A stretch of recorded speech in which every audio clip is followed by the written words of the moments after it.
Oh, oh, oh, oh, oh, oh, oh.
Wake up, wake up, wake up. Let's get love tonight.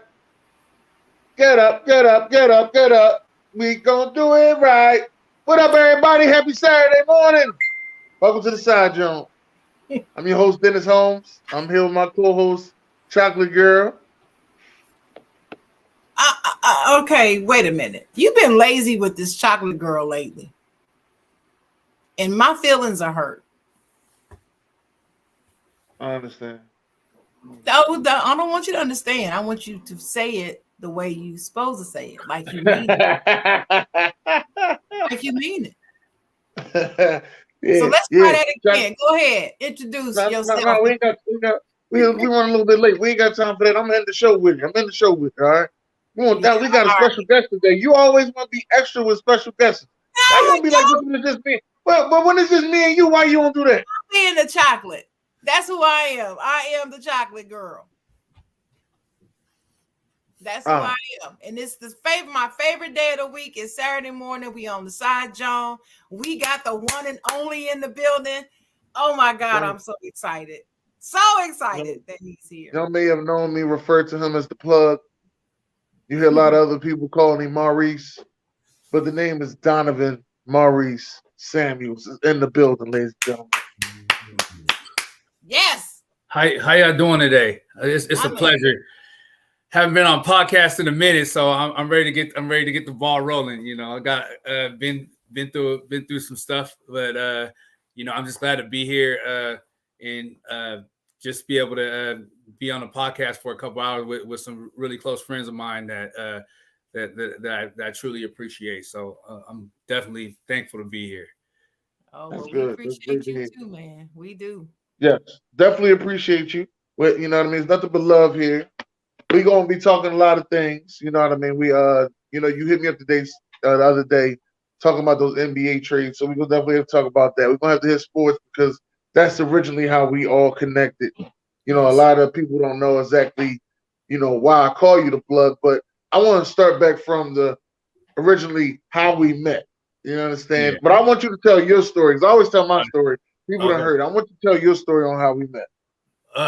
Wow. So it's crazy. So everything kind of all happened like I would say, what was it like 2018. So in 2018, I actually met Sharon first. So sorry, Dennis. So Sharon, that's the one right there. So Josh Bailey, Vallejo.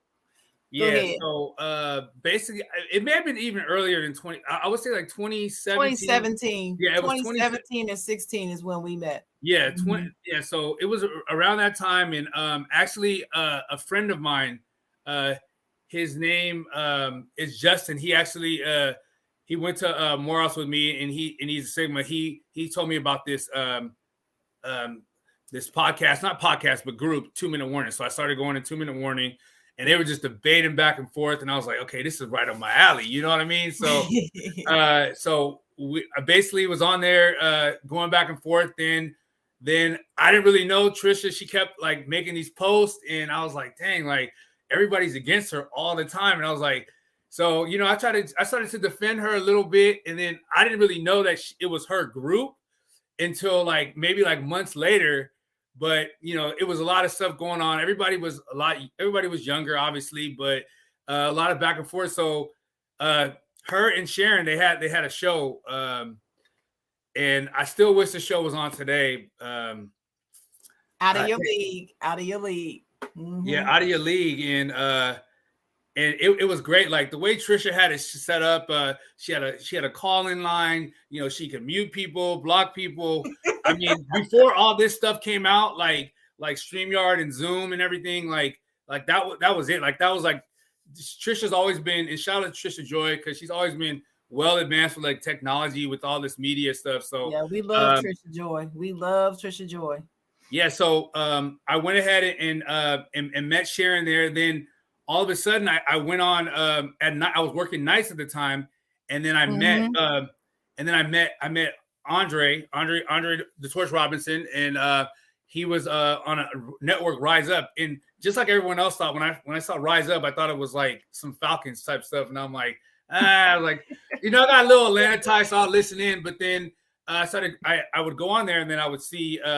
I saw Ron on there, then I saw Dennis, and then like everything just kind of intertwined. So then all of a sudden I was listening to a lot of this stuff, 2 Minute Warning, but then I was working nights, so I was also in a lot of Rise Up stuff. So when I saw you guys go on, you guys were debating and things of that nature. So I just kind of I gravitated more towards that, but I was still doing the 2 Minute Warning stuff. And then I mean that's how I met.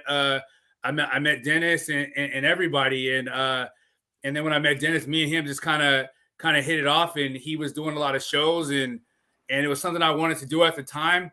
I don't think I was ever really good at it, but it was just I love talking about sports, so it was something for me to do, and so I started going on his platform, and I was still on Trisha Joy's, and all of a sudden, like you know, I had told him about Sharon and Trisha, so I kind of linked them up together, and you know, long story short, I don't want to go into too many intricate details, but long story short, like now they have this show, and everybody just kind of met, and then I also met Josh. I brought Josh and Dennis together as well, and so now they do the do Stay Tuned. So it's a lot of different people I met, and I just kind of intertwined everybody together. And I'm just so happy that everybody's like working together. Everybody's shows are kicking off, and you know, I'm just thankful that God kind of put me in their lives to kind of put everybody together. So I'm real thankful for that, and I appreciate the content you guys have on. Because you the plug, man. You the plug. You are the plug, player. I call you the plug. I call you the glue. I say you the glue that just, connects everybody together. But he calls you the plug. Yeah. I call him the plug because I met Josh through Andre. Andre and Josh, Andre brought Josh into the Zoom one night, and that's how I met Josh. But I didn't get to know Josh until Donavan, actually got me to get to know Josh. Yeah. You know how if you don't know Josh Bailey is like a deacon, like an old school deacon. He ain't saying too much. He ain't doing too much. He ain't smiling. You look at his pictures, he don't fucking smile.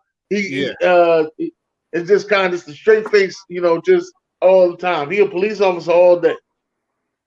Yeah. But once you get to know him, you actually do know he do smile. He funny as hell. He be trolling. Can't wait to talk shit. Like, oh, okay, all right, okay. Yeah. But before that, no, I didn't know him. Nah, and to be quite honest, and not to cut you off, but to be quite honest, it was all about me just wanting to see what I didn't know anything about media, but I knew people that knew certain things, and everybody just kind of all met, and now everybody collabs and everybody gives each other ideas, it's a blessing to see that, because a lot of people out here, there was certain times where people were against other people's podcasts, and a lot of us don't get paid like substantial money for, or if we do, it's very minimal. I mean, it's about out here helping each other out, talking about sports, and it's a release for a lot of us, so to be having all the extra drama and everything is ridiculous to me. But I'm just so glad to see everybody working together, And I will add this. I think during the pandemic, I think it strengthened all the podcasts. And Dennis will be the first one to tell you, like there was times where Dennis, he would like leave the Zoom open for me and Ethan, like we would be coming home late, and just so that we would have somebody to talk to, like on the way home and stuff like that. Like, I mean, Dennis, always, man, I appreciate you for that, man, because those during the times where I was like getting off late and I was like, dang, I was tired sometimes, and you always would have the Zoom open. You may not be there all the time, but you'd always have that Zoom open so that everybody could communicate. And then during the pandemic, I mean, there was nothing to do, so we were on the Zoom. We were throwing Zoom parties all the time, and I think that's how everyone got closer. And I mean, everything kind of happens for a reason. But I definitely think that during the pandemic and the heights of it, it brought everybody even closer together. I agree. And when I first met Dennis, after that, when you would tell me to come into the Zoom, Donovan, and I would say, come into the Zoom, what we talking about? Nothing, just come in and talk. I said, okay. And I was like, what? So then I came in. Dennis was playing music loud. Because I don't know, you got to come in and experience Dennis's loud music, but it's so funny. And everybody was in there. Then people were taking turns playing music, what about this song right here? What about this song? Shout out to Devon, because he was in there. And I was like, okay, so now I see what this is about.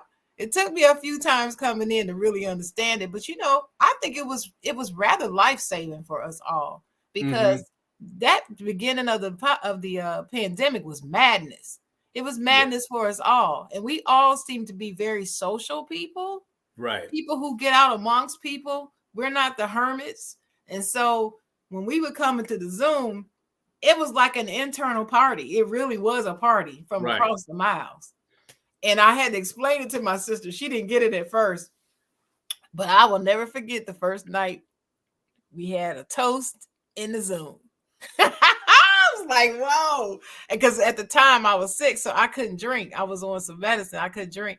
But y'all were gone, and I was cracking up. It was so much fun. But anyway, that was a good time.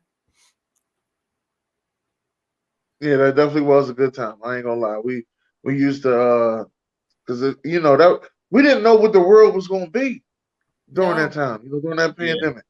That pandemic was scary, and I ain't even gonna lie to you. The first when they said it was 2 weeks, and then after the 2 weeks, it was like only the essential people was going to work, and I was like, damn, I'm not essential. Ain't this about it's like that's how I was at first. Then it started to become a joke. No, only you ain't essential. Essential people go to work around here, all right? You know what I mean? The next thing you know, them checks came in, and it was like, oh, fuck being essential. Fuck that. So like, fuck being essential. I ain't essential at all. Send them checks. Send them. But yeah, and every night we was in the Zoom, and I would be in there, and I'll be playing music, and just straight cutting up, drinking. At the same time, I'm still, creating content, cutting promos, looking for new things on the show. I'm doing all this at the same time. That's why, it'd be like a lot of people be like, when the fuck do you go to sleep? Like, I go to sleep, but it's just that I got some things I got to do before I get there. I got to make sure all this is done. But Dennis, you would literally stay up till 5 o'clock in the morning and then go to sleep and then wake up by 11:30. It's 12 o'clock. I'm like, how in the world are you doing this? Then go back to sleep. Yeah, but to add to that, like Dennis would always like, if he knew he had to like was gonna go to sleep, he would like create stuff like days in advance so he could just play it on those days. Right. What was that daily thing you did, Dennis? What was that called? When you say it again? You did something daily. You would do a post daily, like in the beginning. What was that called? I still do it. Oh yeah, the question of the day. Yeah, the question of the day. So he would like if he knew he had something to do, he would always prepare. That's one thing I can say about Dennis, man. Always prepared, always trying to think ahead. So definitely that's definitely a trait you should keep, man, moving forward, man. But yeah, definitely always organized, man. I try to be. I try to be as organized as I can. I don't know. But yeah, like I said, those are good times, and we was going through things, and Donovan, man, listen, man, you don't know Donovan, but when Donovan got your back, he got your back 100%, and he'll get mad at you. He'll get mad at you because you ain't as passionate as he is about how much he got your back.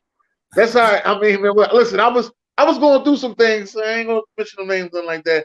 And Donovan was like, "No, fuck that, fuck them, fuck all of them."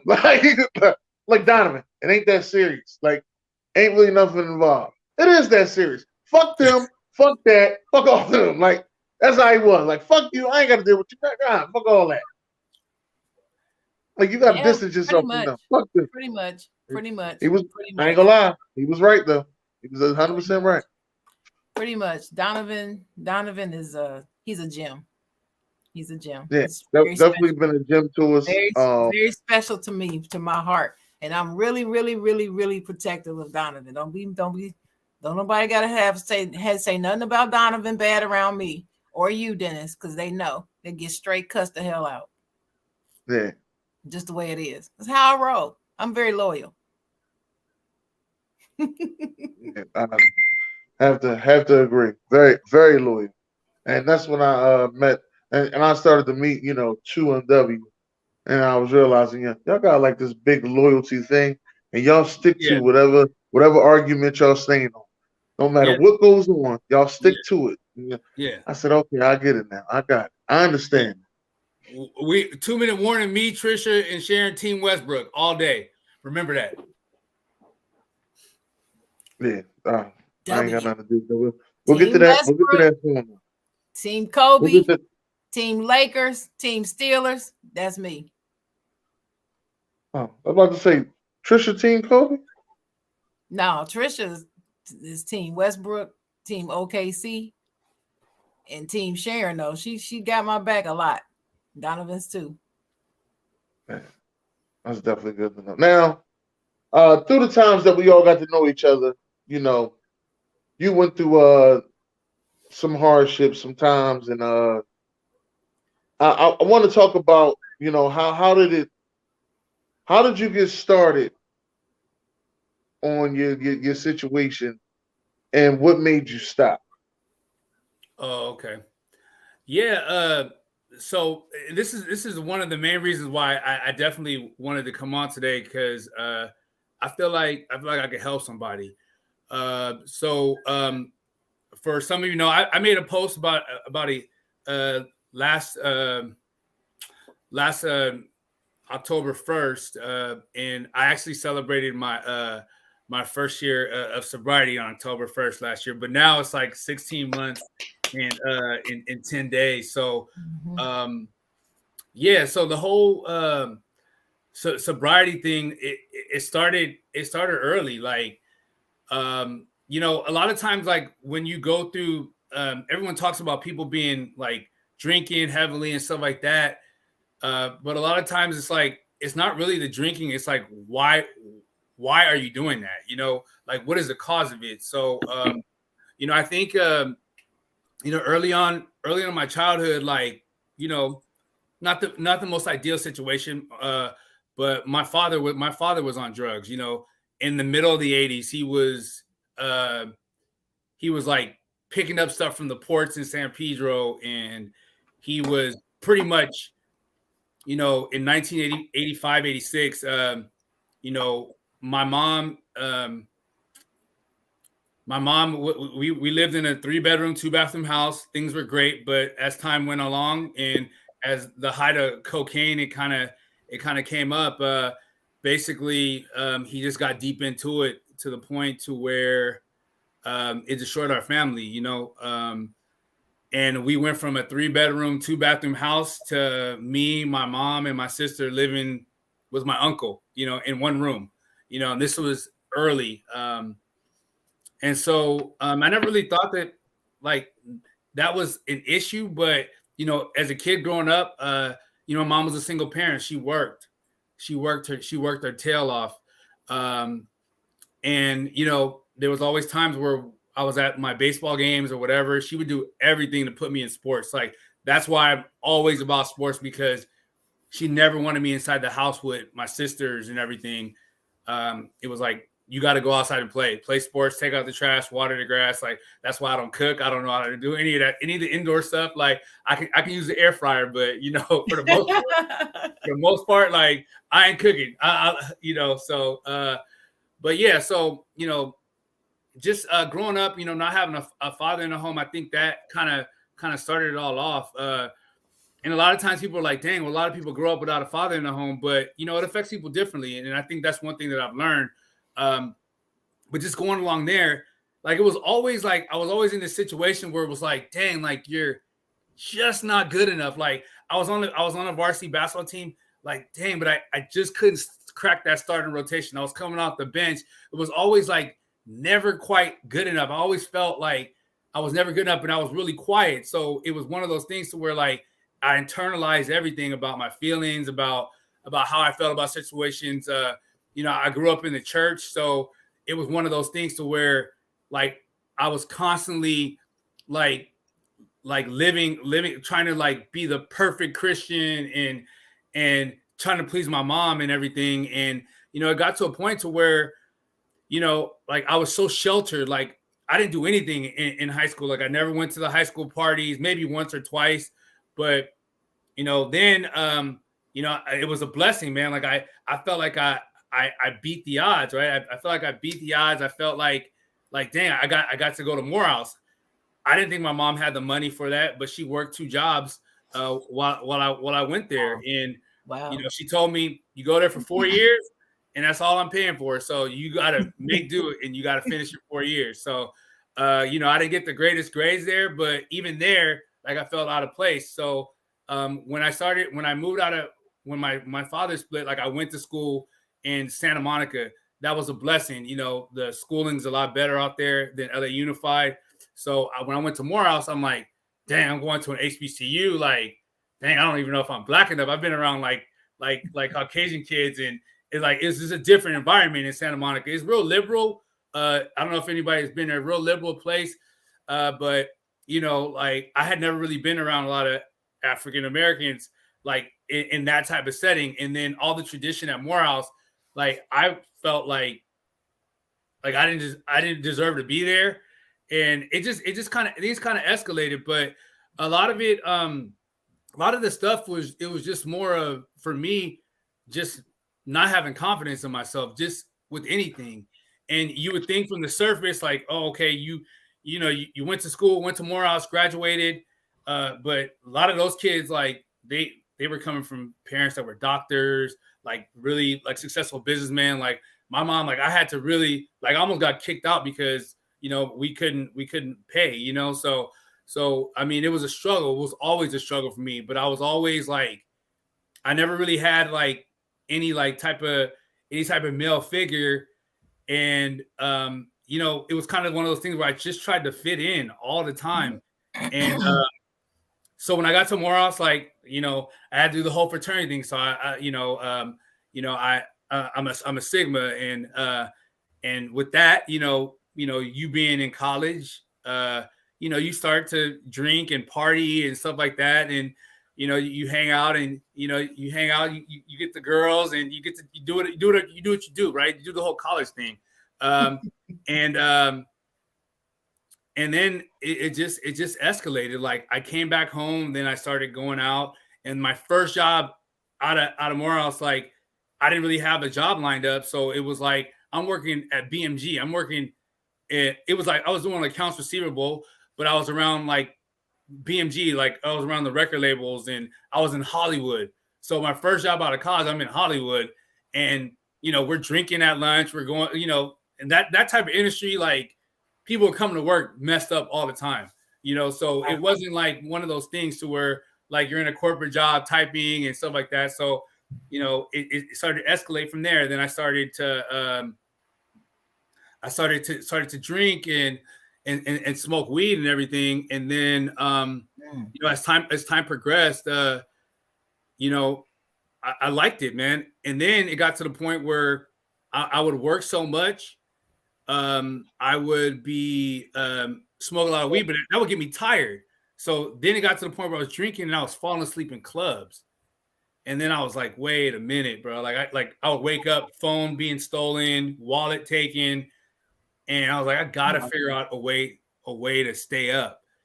Mm-hmm. So this is where it went from bad to worse. So I had went to a party and typical stuff, right? You see people going in and out the bathroom.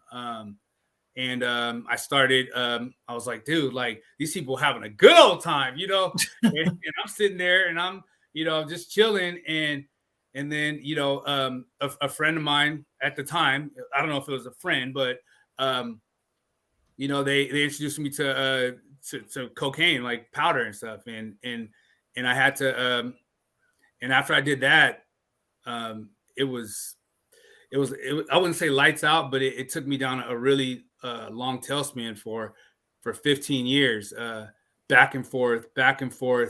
And the trickery behind the whole thing was the fact that like I maintained a job. Everyone was like, damn, like, how did you have a job? I'm like, I was working for my addiction. I was working, like I could go to work and at the time I was working and I was working nights. And I was controlling the schedule of my job. So I was able to manipulate my hours to when, to all that stuff. And it just got completely out of control. And it just got to the point where it started messing with my finances. Like, yeah, it was a good thing I was working a lot, but I wasn't saving nothing.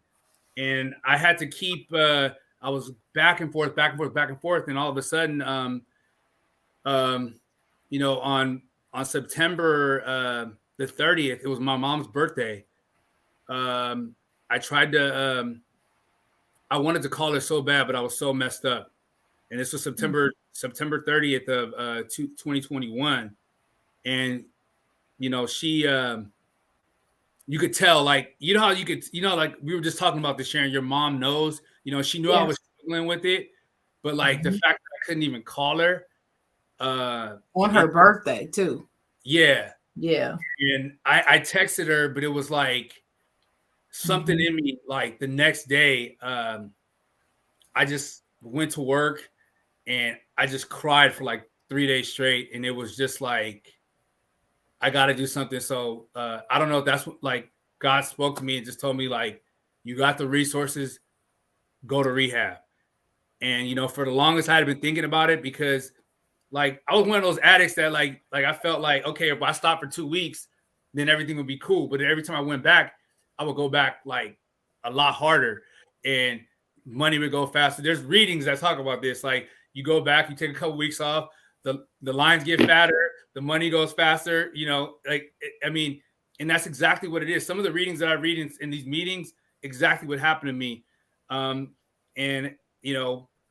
It just got to the point to where like I had to make a change. And, personally, like I talked to Dennis about it. Like, I mean, he kind of knew I was struggling, but like, it wasn't for nobody to tell me. I had to really want it for myself. That's right. And, it was tough because I had to admit to my job that I'm currently at right now that I had a problem and I had to go away. But it was honestly the best thing that could ever happen to me. Since I had insurance, I was able to go to a really good rehab. And most people think rehabs are like whatever, but like when I went in there, like I just prayed. I just asked God to like just remove some of those cravings from me and just have me like really stay focused in there. So when I was in rehab, I learned a lot of like just concepts on what to do, what not to do. But because rehab ain't gonna keep you sober. I mean, it'll keep you sober for 30 days or 45 days, but like the reality of it is the action comes when you get out. And so what happened? I went there for 30 days. After those 30 days, I actually stayed for 45 days. So I was supposed to say 30, but I told myself I'm gonna max the most time out of it. So I was able to convince my insurance to stay an extra 15 days. And it was a pretty penny. Thank God it did not come out of my pocket, but it was well worth it. So when I came back out, I went to meetings. The funny part is I was going to meetings in 2017, but I had fell off. And it was because of the sponsor I had wasn't the greatest, but But yeah, I fell off, but I knew where to go. So like God kind of showed me like what to do, right when I got out. So I knew exactly what to do. And I started going to meetings at this place. And the crazy part about the place I go to meetings at is I went to elementary school there in the 80s. And during that time when I went to that elementary school, that was the same time when my father was using cocaine. And so everything came in full circle. So the place I go to meetings at is I went to school there in the mid 80s. And I remember my father going home and I remember like seeing all this stuff going on.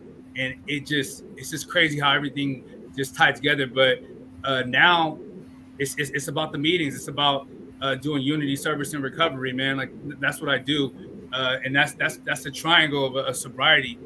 Unity, you go to a whole lot of meetings. The service in those meetings, you be a person of service, whether you hold commitments at those meetings, and then your recovery, you go through the Alcoholics Anonymous book, and you go through the 12 steps of the recovery. And for that, I'm like, I'm grateful. I mean, it honestly, like, I'm not gonna cry, but it just brings a lot of joy to my heart because it was something I never thought I could really get past. And I'm not saying I'm past it, but this is something for a lifetime for me. Everyone's like, "Oh, when are you gonna start back?" I'm like, "Nah, like this is me. Like sobriety is me. It's a part of my life." And if I know if I don't do those three things in those triangles, unity, service, recovery, that I will fall off. And because I had a stint of it in 2017, and I started focusing on the wrong things. I was halfway in, halfway out. But like I said, I was glad God showed me that it does work if I put my full effort in, if I completely surrender to it and trust in Him. And that's what I've been doing these past like 16 months and 10 days. And it's been truly a blessing. Well, definitely happy for you. I'm glad that you got through with it, because I know it was times we were talking. You'll be about 3, maybe 4 weeks in and not doing nothing, and going straight home, and not messing with no drugs. And the next thing you know, you'll hit me up a week later, like, man, listen, man, I had to go. Yeah, I had to go get some. I had a bad time. You know what I mean?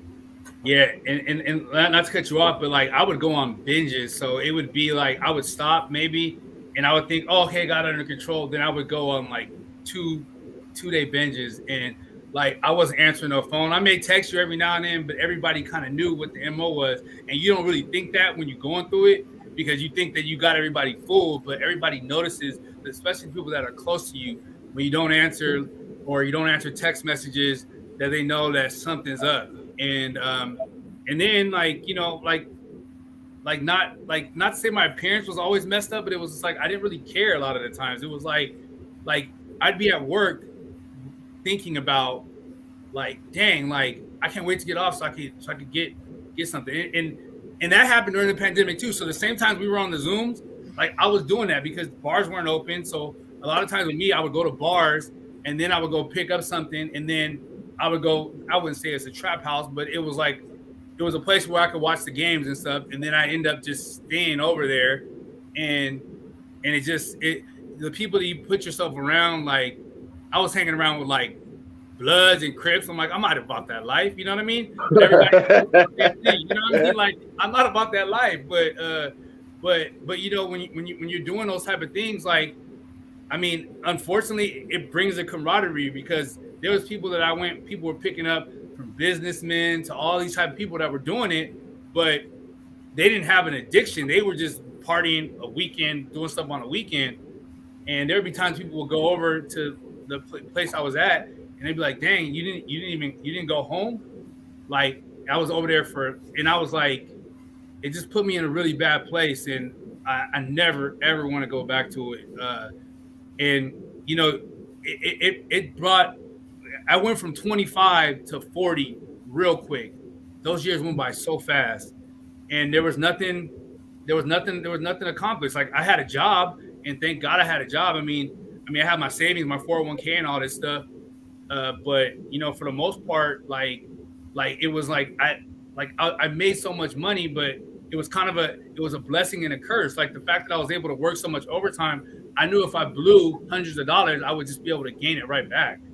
And it was a vicious cycle, man. And I'm just so thankful, man. And I definitely just really want to give a shout out to to my sponsor, man. Like when you're going through this and you're going through recovery, really like the sponsor is so key, like who takes you through the work, and because you have to reveal certain things to them and you have to establish that level of trust because they really want to help you. I mean, and hello?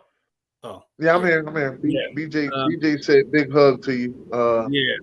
Yeah. So the key with me is like my sponsor is amazing, and I'm honestly I would keep him anonymous, but I mean it's just a friendship, and he will tell me and guide me.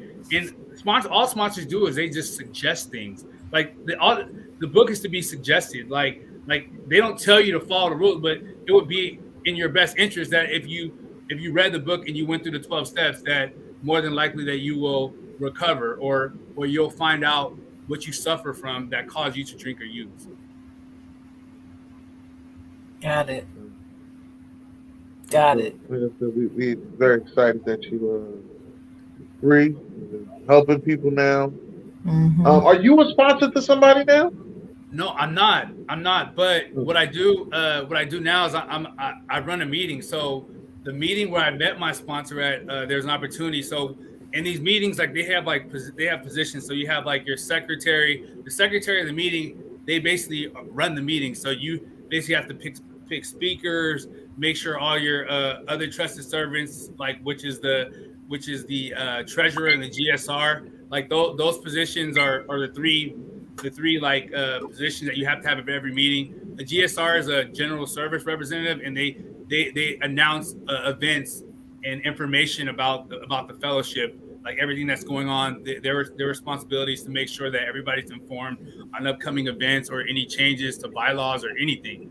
So that is something that those are the three main commitments at every meeting. You have to have your secretary who runs the meeting, your treasurer who controls the money, and then basically your GSR that gives out information to the fellowship.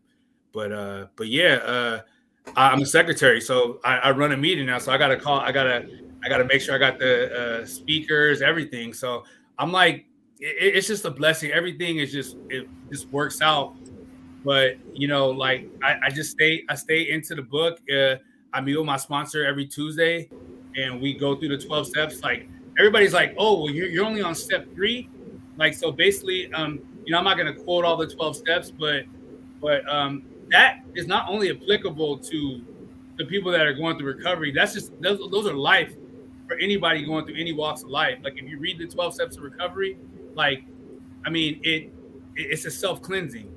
And it really it's about you reaching to a higher power. Like the whole process is a spiritual one, not a religious one. So, but most people, they go to God. But there's some people. When I went to rehab, there were some people that were like atheists and they worship other stuff. It ain't my thing. I know I go to God, but I mean they make it applicable to people that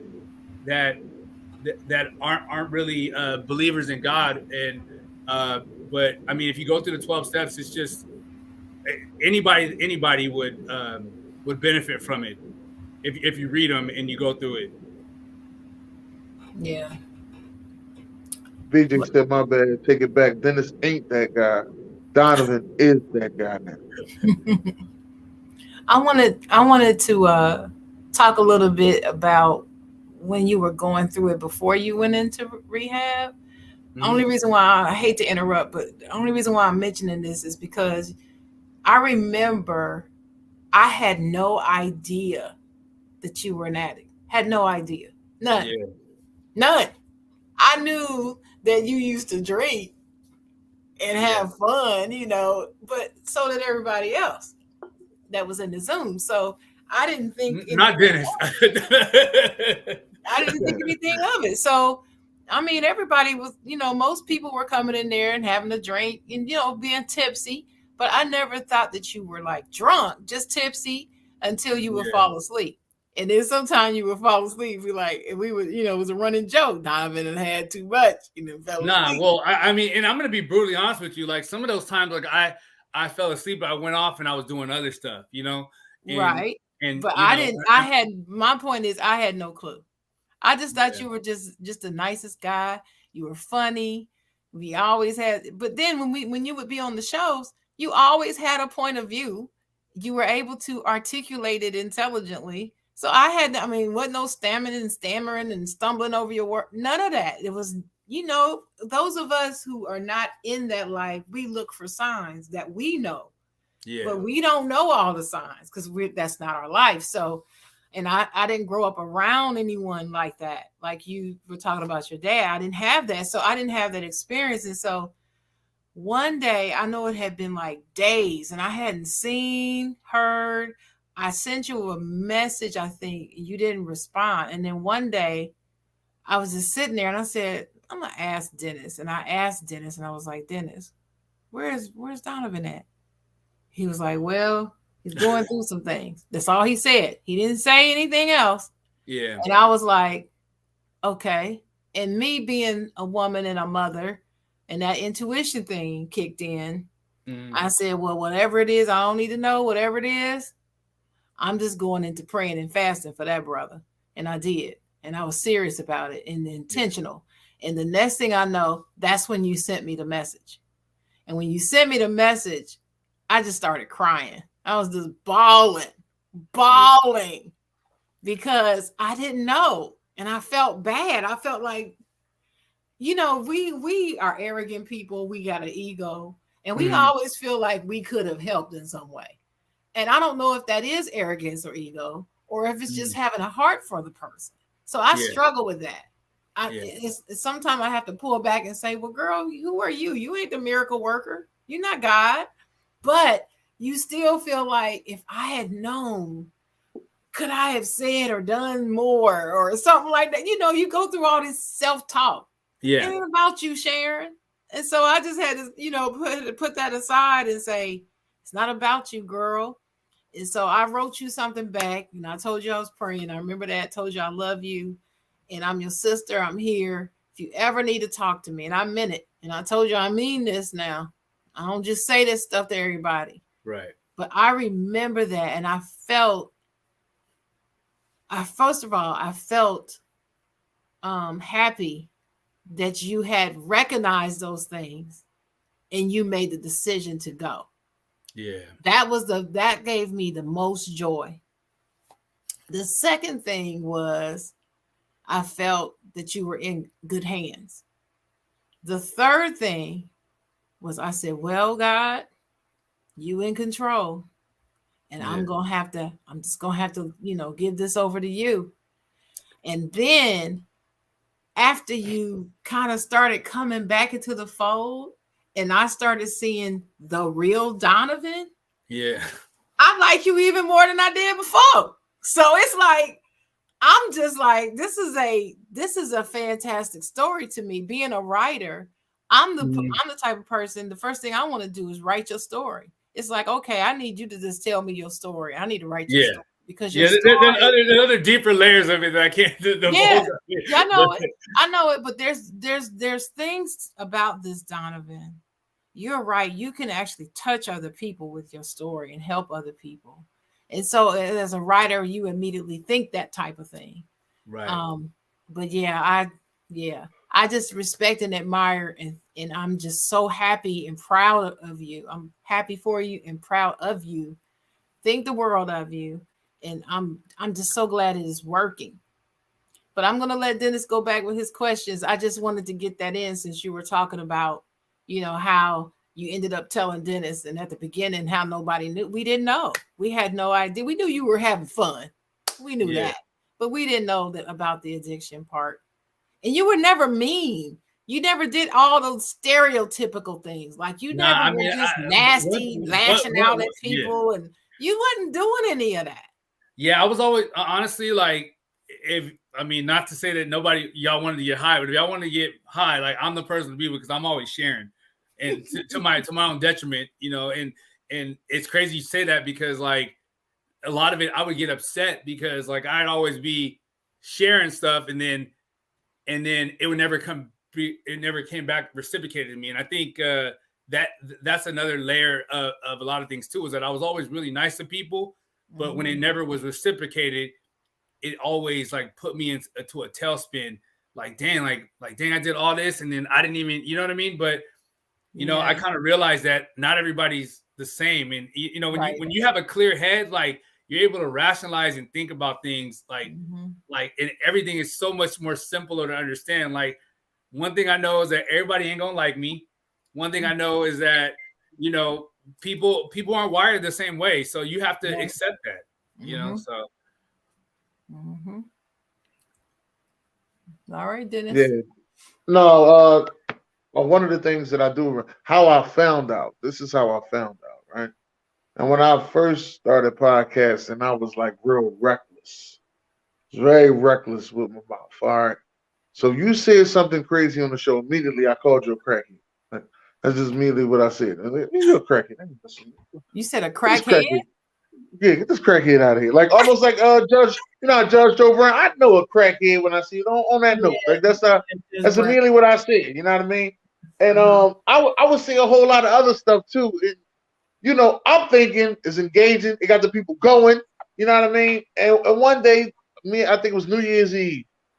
Me and Donavan sat on the phone. We talked for about hours, and then Donavan told me, was like, I don't think you should say the crackhead word no more. I think you're good with all the rest of the stuff, but don't say the crackhead word no more. I'm sitting there lost. I'm like, hold up, man. Let me put this straight. What do you mean don't say the crackhead word no more? Like, what? He was like, man, you never know what people are going through. You saying crackhead, you know what I mean, can really trigger somebody. I said, well, that's a good point. Ain't no crackheads on the show. How would it trigger somebody? Like, I'm deep in with him. Then he was like, well, to be honest with you, I, mess with drugs. And I was like, oh. He was like, see, but you never knew. No, I was like, no, I didn't know. So that's what I'm trying to tell you. You never know what people are going through. You got to watch what you say. So I've been sticking to my, my new phrase, sit your white ass down. That's been the new phrase. Yeah. So, you got to stop saying that too. But anyway. Yeah. I'm glad you said it, Sharon. You don't ever hear me say it. You hear everybody else on the show say it. I don't say that. Yeah. That's been my new one. Sit your white ass down. Or if it, I got a whole segment called "Fuck Wrong with Him." Now that one is good. That's been really good. But I'm not for the cuss words, and you and I gonna have to have that talk again about that cussing. Yeah. Because you tried to rail it back in 2022, and you said 2023 you ain't gonna do that. No, we'll talk about it. Them kids, it's still FTK. All right, oh, stop. Man. Fly Eagles Fly. Yes, Fly Eagles Fly. Thank you very much. Yeah, but this is not really that bad. I just want to know, from the time you spent in the rehab, what new things did you learn, and which ways did it help you stop getting the urge to go back? It's crazy because when I was in rehab, like I said, I was supposed to stay 30 days, and when they came and picked me up, so like the rehab I went to was, it was called the Serenity Lodge. It's up in Lake Arrowhead, and it was nice, man. I would just say it was nice. We were up in the mountains, like we were able to go hiking. Like it was one of those places where like you were like with nature. We were in cabins, like we were in the woods, I don't know if you guys heard of Big Bear, but it's like a popular Big Bear, Lake Arrowhead. Those are like really like vacation spots people go to, like up in the mountains, like to go, in the snow and stuff, especially in California. We don't have snow like that. So, people go up there, but yeah, it was a really nice place, but it was great because we were like away from the city, and like, if you walk around, you could see bears, at night. Like, so they had told us that. So it was like, you had to really be careful about where you went. But yeah, we were kind of up in the mountains, and it was good. It was a good getaway, man. It was kind of like it was a vacation that I needed. But when I was there, I told myself I told myself, you know, after I saw how much it cost to go there, even though I wasn't paying, I had said, you know, I need to take everything in. Like, I really don't want to come back here. And so I was in classes all the time. Like, I would get there early. And then towards the end, you know, I would just follow directions. In the end, like I would help people out. I would help them out in the kitchen as much as possible. I was a snack guy at the rehab. So every day in the morning, I would go in the back in the kitchen. I'd bring snacks out. I was being a person of service, and I just met a whole bunch of people through all walks of life, and that's when I realized that this addiction thing didn't really have like, I mean, it doesn't discriminate. Like, anybody could go through it. I was talking to doctors, lawyers, you know, dentists, everybody there, and you know what I realized that when I was there, I had to just soak everything in and understand, like, through all walks of life, anybody could deal with it. And then in the classroom, I just paid attention, and they went over general concepts. But I mean, for the most part, like, the best thing for me was we had classes where they had like, where they would show videos of people like motivating you, personal stories. And those are the things that really drove me. All the concepts and anything, anybody could read that in a book.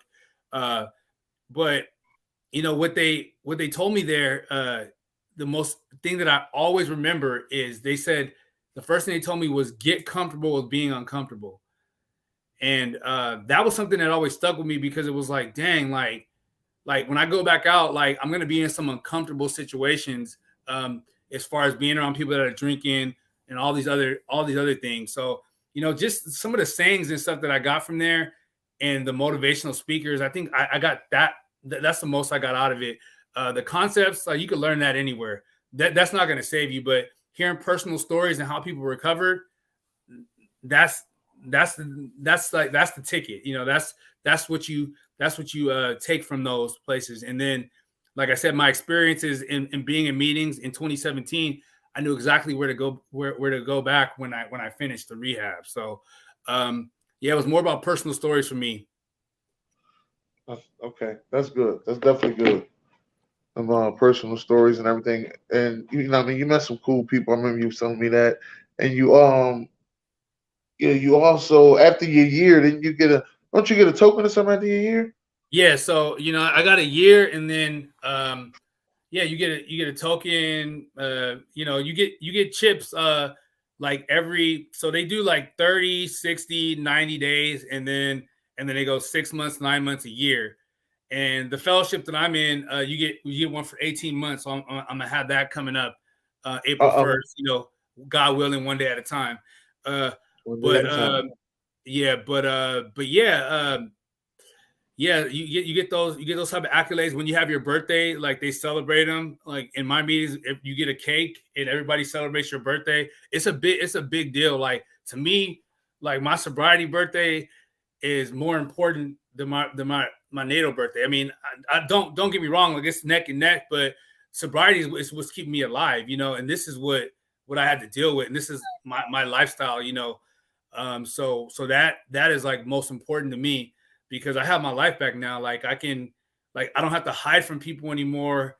You know, I can help other people, and I think that's probably the biggest thing, and that's what I get the most gratitude out of, is just helping people as much as I can. And you know, I don't have that much time, because I go to meetings that people have been sober for 30 plus years. But you know what they told me? They're like, that don't make any of us better than you, because at the end of the day, if we both took a piss test, we both would pass it. And I was like, I never thought of it that way. But if you think about it, I mean, sobriety is a one day at a time thing. You know, numbers, it matters, because once you accumulate more sobriety time, you know, your life gets better. And it's an automatic pay raise off jump. You know what I mean? So your life gonna get better just off that alone, because you're not spending money on that stuff. But it's like you're thinking, and then if you allow yourself to really tap into the work and into the 12 steps and go through it with a sponsor, I mean, it's definitely life changing. You'll find out a lot about yourself that you need to get out, you know, and you have to really find out what you suffer from. But it's an all in thing. You can't do it half assed. You cannot do a half-ass. So they had told me in there is just to go to meetings, do 90 meetings in 90 days. That's what I did. Found a sponsor, and then start going through the work, and that's exactly what I did. And that's what's kept me sober today. It's good. Definitely good. I'm definitely proud of you. Proud of your journey. I know Sharon got some stuff that she want to say about it, so I'll leave that for her. Yeah, like I said, definitely proud of you and your journey. Um, I'm happy, you know what I mean? Happy to have you in my life. You know, you helped me advance in this podcast game in more ways than one, and telling me different things to do, different people we done met, ways to go about things. And yeah, I'm going to leave it to the chocolate girl now. Let the chocolate girl go ahead and get her questions off the air. All right, Donovan. I want to talk a little bit about your mom. Yeah. I'm a mom. Oh man. So your mom, she sounds like a warrior to me. And she's a real MVP. People ever since Kevin Durant said that, when you hear people say it, people think that person is just being, cliche-ish or contrite because Kevin Durant said it. Well, no, I think you really mean it. So I want you to take a minute. And I don't want you to get too emotional, because I know you can. Yeah. But I mean, if you need to, be emotional. That's what you need to do. But I want you to tell a little bit about your mom and what role she has played in your sobriety and your continuation with it.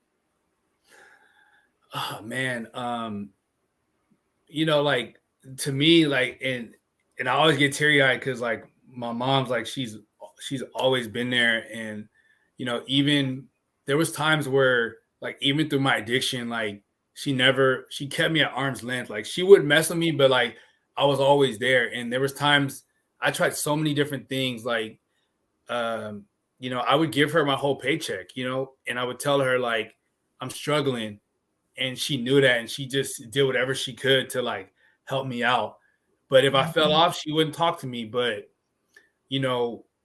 like, she just always kept me at arm's length. And it was like, it was enough to, like, show me, like, hey, I need to get my shit together. But at the same time, it was like, she wasn't going to completely let her son go. And that was like a major blessing to me, because, like, if they completely just abandoned me, then I still would have probably been out there. And, her and my stepfather, like, they're just awesome people. And they, just to support, like, even when I was struggling, like, they still were there. They may not have said much, but it wasn't like they completely cut me off. And I think that was the key for me, was like, they were just giving me enough to, like, hey, if I messed up, I'm not going to mess with you. If not, but my mom would pray, like, all the time. And she tells me all the time now, and it brings tears in my eyes, because she's like, Donna, I'm so glad that I don't have to worry about you, because she was worrying about me so much, and it was affecting her health, and that's, like, one of the biggest, like, things that I would never, like I can't. It's hard to forgive myself for that, because she sacrificed so much, and and this was, like, she sacrificed so much as a single parent. And it was because my dad was a drug addict, and she did so much, just, she worked, what I mean? She never reached out for like government assistance. Like, she just worked, and she took care of 3 kids, and, my stepfather came along, and when I was like 12, and, he helped me, he helped pay for my schooling too, so.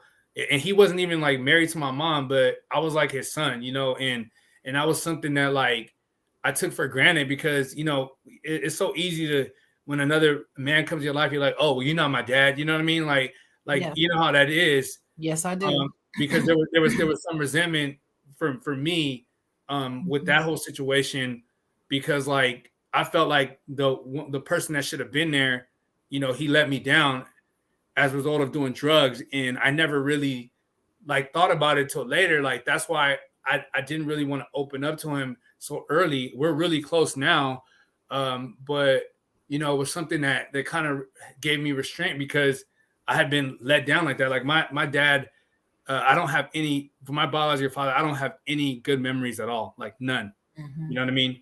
None. Like when I was old enough, like he was so caught up into it. Like I don't have any bad memories. It's like any good memories. All the memories are like bad. Like he did some stuff that when I really reflected on it and going through the work of the 12 steps of recovery, I had to really like look at that. But yeah, my mom, I mean, I can't thank her more than enough. She stuck with me, you know, she just knew, and she knew that I was going to like figure it out, but it wasn't her place to tell me when it was time. You know, I had to do it for myself, but she had been telling me to go to rehab for years, but I was too embarrassed. Like I was like, now I got to tell my job. You know what I mean? Like how's that going to go? You know, like, or I'm going to pay bills. Like I was always like living like paycheck to pay, like down to the cents, you know, or I would be in a hole, I would borrow money, and she was still, this is how good she is. She still would let me borrow money from her and I would have to pay her back, you know? I pay her back all the time, but it was like, she was like, where's all this money going? You know? I mean, like I said, I still did my little savings through my 401k and my pension, everything. I still had that, but it was like my personal savings. Like I didn't save anything. Like it was about getting the next high. Like it didn't matter. My mom, she tried to help me as many ways as possible. And I'm so blessed that she never completely disbanded me during the whole time. And that has been so key for me when I reflect on it, because I know for a fact I would still be out there if everybody cut me off. That's amazing. I had a feeling that was your story with her. Yeah. And she sounds like an amazing, incredible woman. I would love to meet your mom and talk to your mom someday. Yeah, for sure. Just when I see the pictures of you with her, I'm like, wow, he loves his mom. I could see it all over you. That's your mom. That's your girl right there. But my sister put in the comments, we are so proud of, this is to you, Donavan. We are so proud of you, your transparency, your faith, resilience, and trust in God. Keep it up. Keep sharing. Yeah. Your story helps elevate everyone. Thank you for you. How does that make you feel to hear that? I mean, to be quite honest, Sharon, like I've never been that type of person that like center of attention. Like I like, I like my little moments, but like never. But I appreciate that, and I really wanted to come on here a lot earlier, but I wanted to like allow myself more time to kind of go through the sobriety. This is the right time, Donavan. Yeah. You are here when you're meant to be here on this day at this time. God doesn't make a mistake. You are here on the right day at the right time. And those words are from a person who is just like you. Sheila doesn't like to be the center of attention. Yeah. She's not that type of person. And that's why she appreciates your transparency so much, because that's not something that she easily does herself. So I know where this is coming from. Yeah. I know what she's doing. And I understand why it means so much to her. That your story, like I said, is powerful. And here's something else. Here's something else I want to say to you about what you just said about your mom. That not ever forgiving yourself about what you put. Don't do that. You're going to have to work on it. I want you to work on that forgiveness of yourself. That's really important for you. And it's going to be key for your sobriety too. I have a feeling. Because, I mean, I'm not saying that if you don't, you'll fall off. I'm not saying that. But what I'm saying is forgive yourself, because God is forgiving you. And that's the reason why he's working this out for you. It had to go that way for a reason. And we cannot lean on our own understanding as to why. Mm-hmm. It's like the whole Kobe thing. You and I talk about this all the time. Why did he and his daughter, why did they have to go? Why did the other 7 people have to go? Right. Why? Why did this have to happen? And I ask that question a lot. Well, we don't know. We're not God. We're people of faith. So we're going to have to forgive ourselves for the things we do and keep going. God wants you to keep going. You have too much to give to this world, Donavan. Right. You're an amazing person. So keep going. This leads me to another question though. You were talking about your job, having to tell your job. Now, this is something that I struggle with because you had to have some fear that they might even fire you. You might lose your job. Yeah. Because sometimes when you confess things or reveal things to your employer, if it's not in line with their culture and values, they will find a way to get rid of you sometime. And so I'm sure that was on your mind as well and your fears. But how did you muster up the strength and the strength and the courage to actually say to them what you had to do? Yeah. So the good thing for me, like I said, I had been in my job for 13 years. So like I was always that guy, like regardless, even in my worst times, like I was showing up to work, but it was more for me, like making sure that I had money to keep doing the activities that I was doing. But I was always there. So like that was one thing I had, that I was a loyal employee, that I was always there. I may have showed in late a couple of times, but I was always there to cover the shifts. I would cover nights, I would cover days, I would cover all these different times. So, I mean, right there and there, like they knew I was dedicated. And then in my department, like I knew everything. So, I mean, I was still learning, like, and I'll talk about that later. But yeah, so when I went to them, I went to the plant manager at the time, and she had been someone I had worked with for 8 years. She had been my supervisor, and she basically was like, you know, you got to do what you got to do.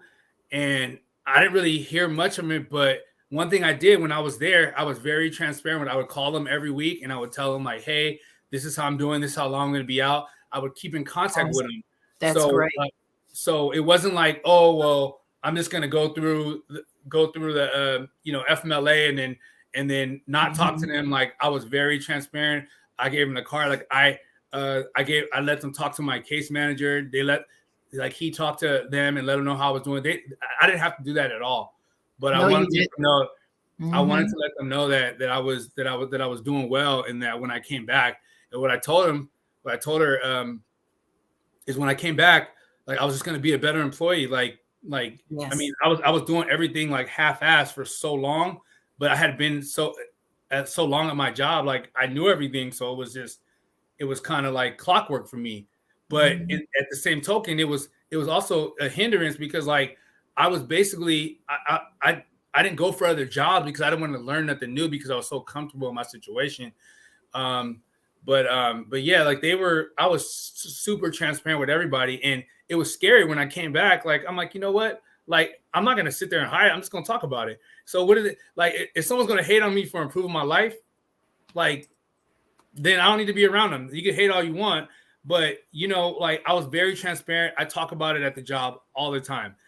And that's my approach, because what are they gonna say? Like I went to rehab, like half those motherfuckers need to go to rehab too. Excuse my French, but I'm just saying there's a lot of people that, yeah, I mean, they may hide a little bit more, but it was just good just talking about it. I found out there was a couple people there that had been sober for a long period of time, and we talk about certain things now. And just to add to that, when I came back, like the company was so great to me. I didn't think I was going to get a raise. I got a raise, and then I got a promotion into the job I'm at right now.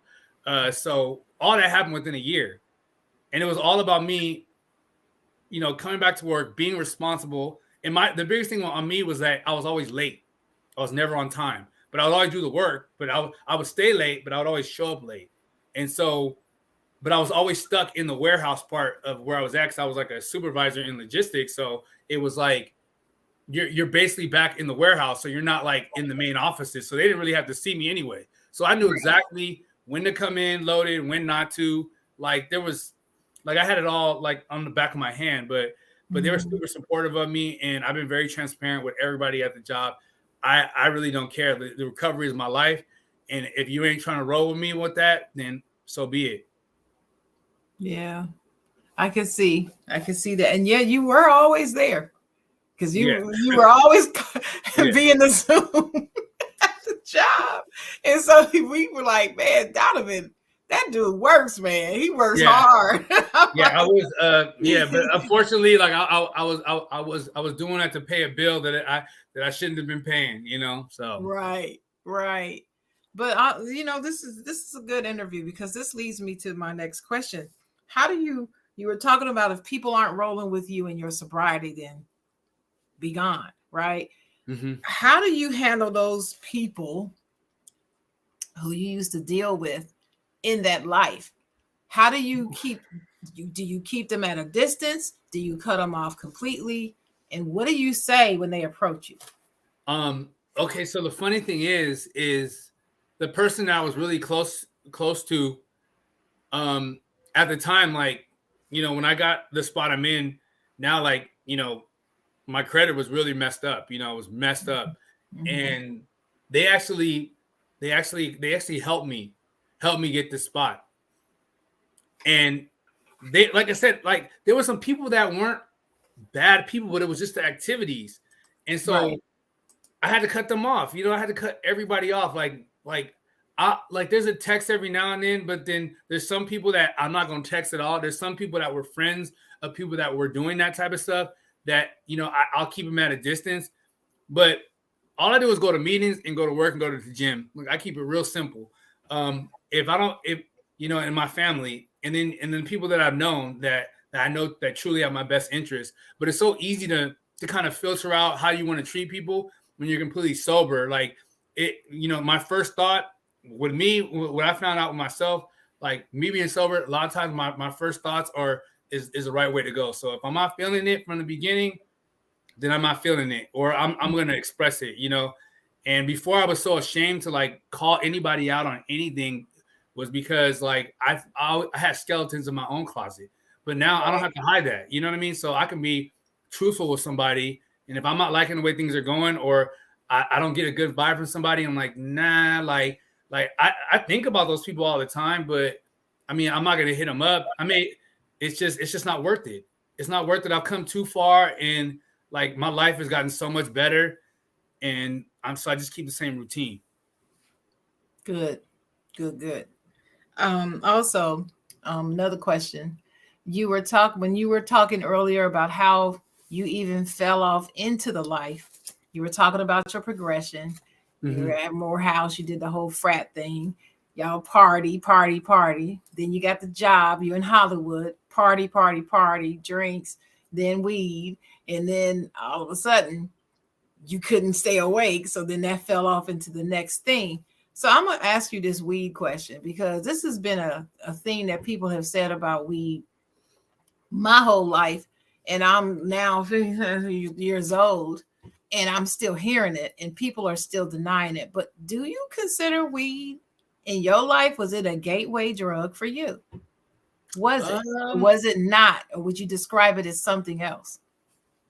I think for me, I mean, anything mind altering is a gateway for me. So, well, weed, this was like kind of my thing, right? So, like, it would always start like this for me. So, like, I would smoke a little weed. Okay, it's legal, right? You smoke a little weed, then it's like, okay, you're parched, right? You want to drink something, so you have a couple beers. But for me, it was always like after every couple, like, tall cans of beer, then it would come into a situation to be like, then my mind started altering. It was like, dang, like, I really want something else, And it would always be like, I'd be at a sports bar, and I would be drinking, and then all of a sudden, by halftime of the game, I'm out, and I'm going to somewhere else, and then you're not going to see me, Mm-hmm. But yeah, for me it was. Mm-hmm. Okay. For me it was.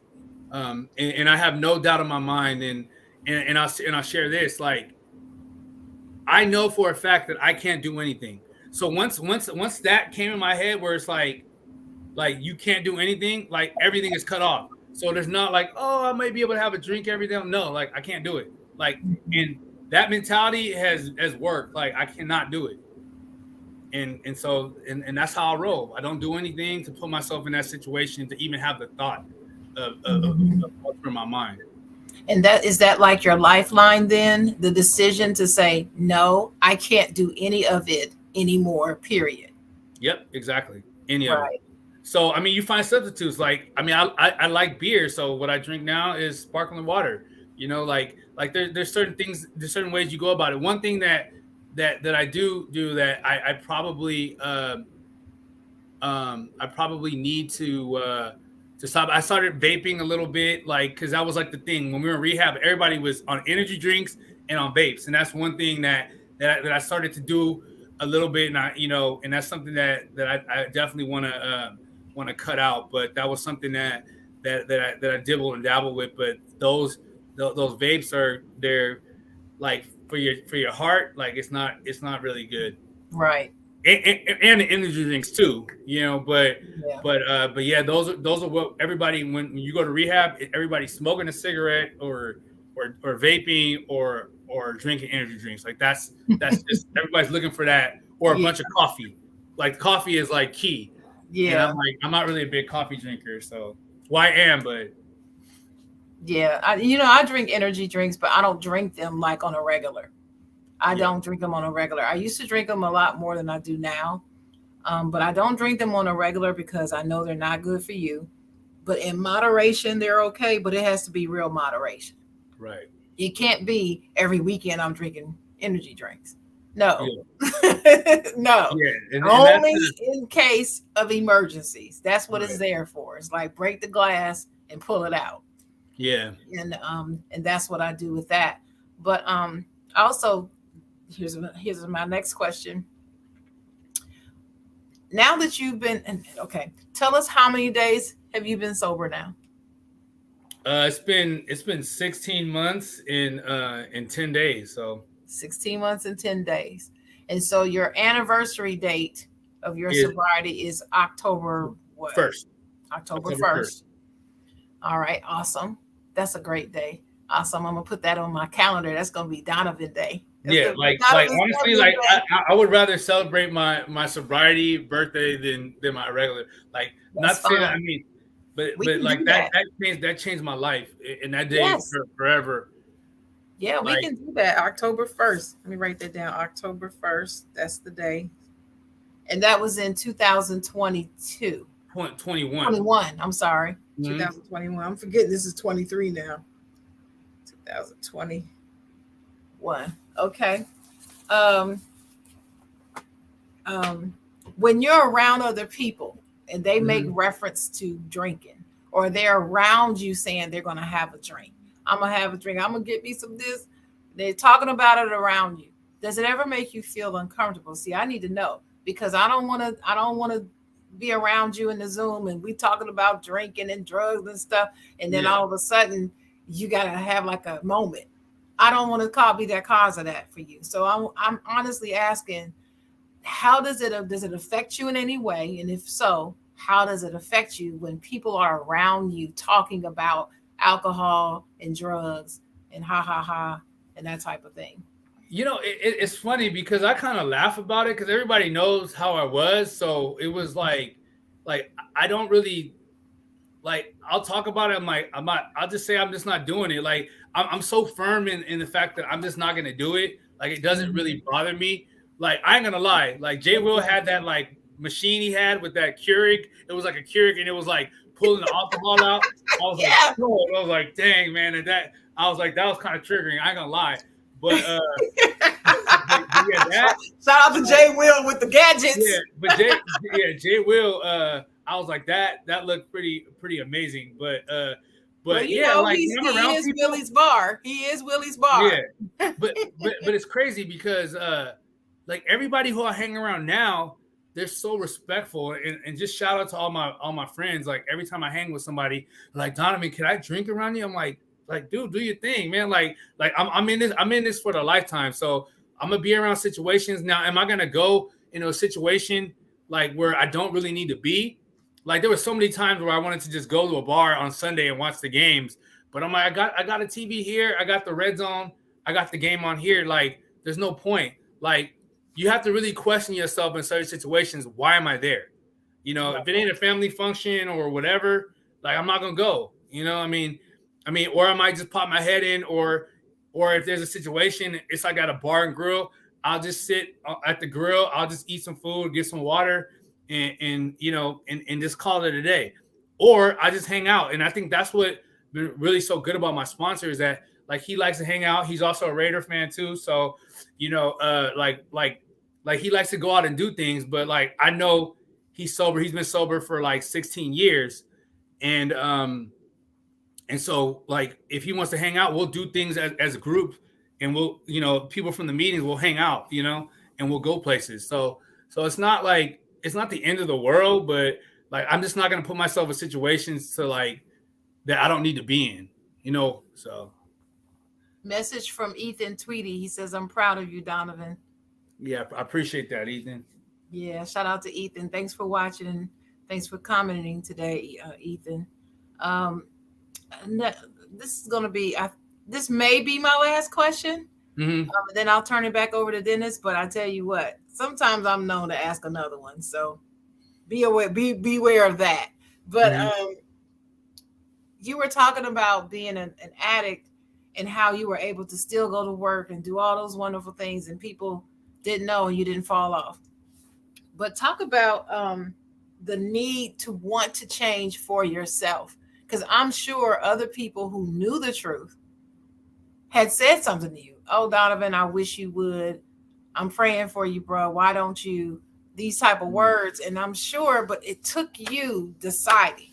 That day you couldn't call your mom for your birthday. I know that tore you up. You told me, but you mentioned it to me. Yeah. When you told me about what was real, really real, you told me that story, and I could feel it through the chat. We weren't even talking live. Yeah. I could feel it just through the typing of the words. Mm-hmm. And I imagine how I would feel if that were me and my mom.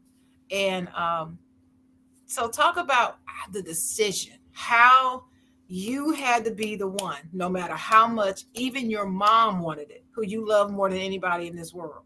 Mm-hmm. Really, it just gets to the point where you get tired. Like there was situations to where like I was doing a lot during COVID. So like it was crazy because you have a mask and it would cover up your nose and everything. Mm-hmm. So like it wasn't visible. It wasn't visible to a lot of people. Mm-hmm. But there was times where like you constantly get like runny noses. Like it's just it's a mess. But you get tired of that, and then that's like physical stuff. But like mentally, like you're always overthinking, and you're just thinking the worst in every situation. Like with me going through this, it was a mental, and excuse my French, it was a mental mind fuck. Like I was constantly making the wrong decision, and I knew it was what the right decision was. But every time I started going off into when I started using like my decision making was horrible. Like I would always make horrible decisions. I'd be forgetful. I would leave things, responsibilities. And after going through that for years, and it's just a constant ups and downs. And you know what the problem is. And it's like, you're just waiting for like that one moment for God to just be like you got to stop or to show you something. But, it got to the point where I started having problems with my heart too. Like I would get like a lot of heartburn, and it was because all that stuff, like doing uppers and stuff all the time. Like it was, my heart was constantly beating all the time. So it was that too. And then it was finances. It was a bunch of stuff. And it all, after a while, just all kind of just crumbled all together. And it was like, it was a big ball of stress that I couldn't take anymore. Mm-hmm. And I think God just wanted to, I guess he revealed it to me like that.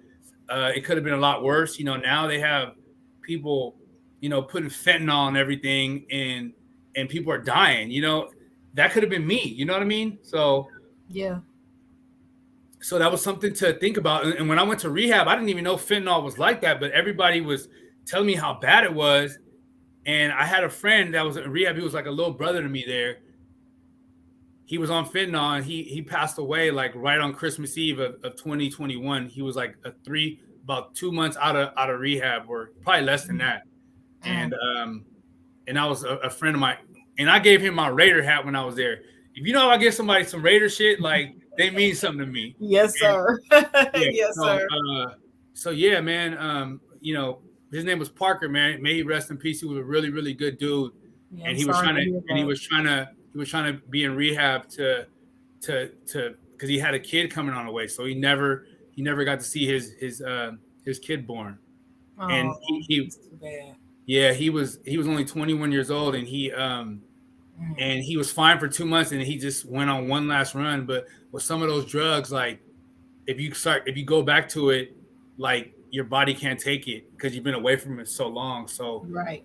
So that is a person that I think about all the time, because he taught me a lot about myself, and that was the one thing in rehab. It was just the relationships I met. It was just a bunch of us talking, and everybody was sharing their stories and their backgrounds, and I was talking to lawyers, doctors, dentists, and then you had people that were there because their mom made them come to rehab, and they were on their mom's insurance, so they were in and out of rehab, like all different people from walks of life.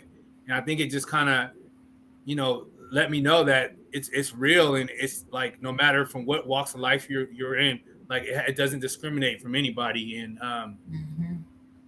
and it's something that that those memories in that rehab, I'll never forget the people that I met. Some of those people aren't around, and that's just extra. That's another reminder that I need to keep up with this, because you never know. If you go back out there, you may not come back. You're right. You're absolutely correct. And Dennis, if you're there, you can come back in, Dennis. But I'm here. Talk about your faith just one final time, and what your faith does for you in this journey, in your triumph. What is your faith? What role does that faith play for you? Just going through the 12 steps of recovery.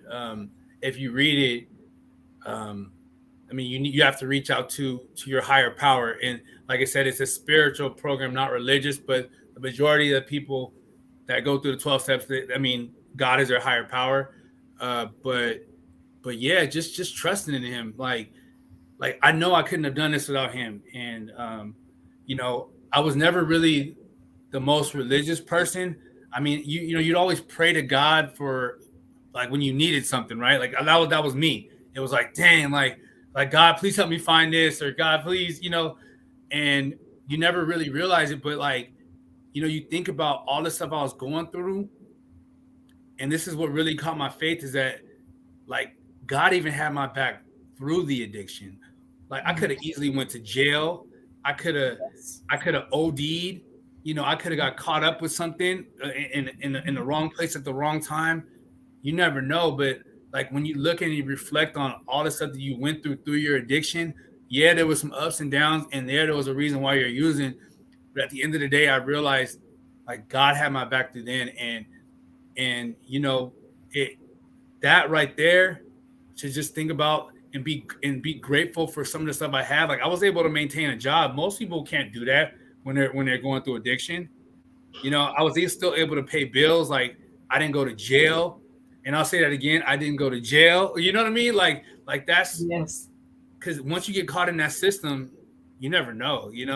So when I realized like how God had my back through the addiction, and he protected me, and everything that was supposed to happen, like that kept my mom and my family at arm's length. It just everything, it was truly a blessing that he had my back, and that just grew my faith even more. And I know that he's got my back, and I trust in him. That's good. Awesome. That's definitely good. Okay, my last question, Dennis, I promise. Oh, I thought you was done. This is my last question. Donavan, give a shout out to your mom. If your mom was watching, what would you want to say to her right now? What would you say?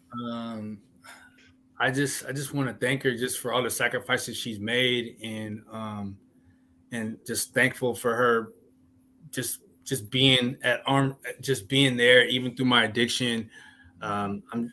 It's just truly a blessing, and I'm just thankful to have her in my life, and I just thank her for praying for me, because she would pray. She prays. She's a prayer. She would pray every single day, and I know she was. And then she would go to her prayer group, and they were saying prayers to me during the whole time. And I just thank you for not giving up on me, and just for being there, through the addiction. I greatly appreciate it.